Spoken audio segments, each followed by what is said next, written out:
The kettlebell windmill is a great way to get lateral and rotational movement at the hip. Now, the majority of the time, our hip is responsible for forward and back and also to the side. But being able to have lateral and rotational control in standing is going to be particularly useful, especially when you're dealing with a hyperactive piriformis or a hyperactive glute. So the way that you're going to do is that you're going to be positioning your feet outside of your shoulders. And I prefer to actually have a little bit more of a wider stance. From here, I'm actually going to be turning my feet in one direction. So I'm actually turning my feet to the right, so it looks like my feet are kind of rotating in the same direction.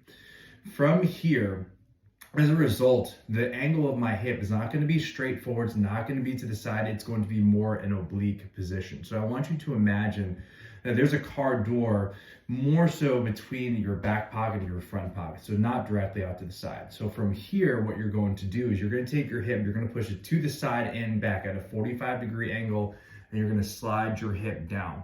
If done correctly, you'll feel a stretch in your inner thigh, maybe a little bit of a stretch on the outer glute right here, and engagement of your obliques. From here, if you look at me from the side, my feet are turned out. I'm going not to the side, not back. I'm going to the side and back. I'm sliding down, hinging at both hips.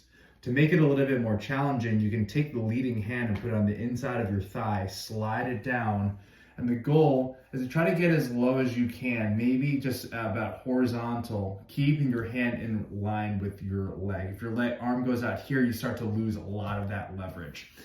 Now, you can make things a little bit harder by actually taking your other hand, keep it up overhead, and you're going to keep your hands like this. Ideally, we're creating a nice straight line between this hand and this hand. In yoga, very, very similar to the side triangle. So make sure that you're doing it left and right sides equally. Again, it's going to be feet outside your shoulders, turning your feet into one direction, pushing your hip not back, not to the side, back and out towards the side as you slide your hip on down, with the focus on actually having you move at the hips. And again, it's going to be both side to side and rotational movement, giving you the opportunity to have a lot more control over time.